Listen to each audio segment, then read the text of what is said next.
So let's get into it. I've talked about Zapier a bunch. Reason being, they're kind of like the DocuSign, right? In the e-sign version, they're kind of the king.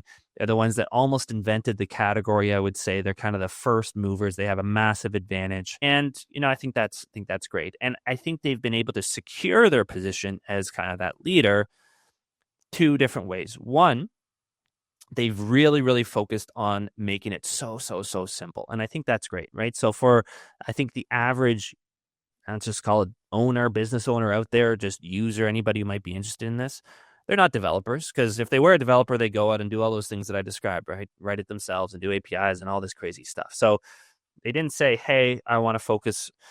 I don't want to really worry about, I guess, that developer side of things so much. I want to focus on that everyday person, that business owner who just needs a couple things together. So super simple, very clean UI. I think they've done a great job. They've really made it simple and intuitive how you kind of set these different flows up. And the other thing that, I guess just comes with it is they have a lot of integrations, right? As we talk about these different tools talking to each other, and such an important part of that is, having it in their library, right? Because how these tools work, just so without kind of doing a full tutorial, they have a library, right? That you can't just connect to anything. You can't build an app today and then all of a sudden it shows up in these tools.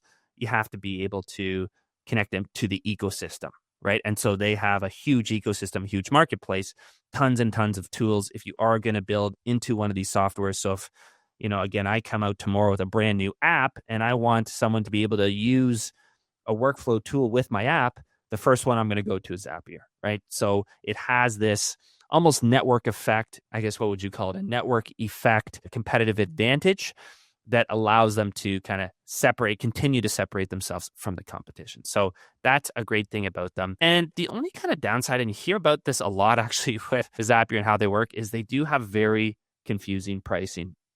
I'm not going to try and break it down here because it would take maybe 5 minutes. But yeah, basically, you have to kind of go through and really decipher what are you using and how does it work, because they charge you based on workflows, right? So that's like a pre-existing setup of two apps together.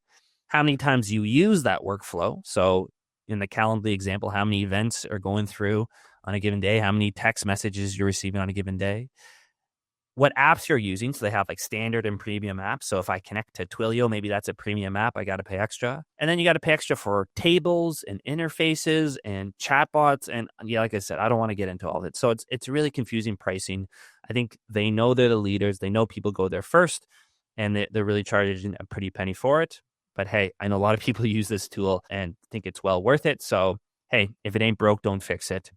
From the perspective of Zapier, simply because, a ton of people still really use this tool. So that's kind of the incumbent, so to speak. That's where people go first. But I want to spend just a couple minutes talking about some of the challengers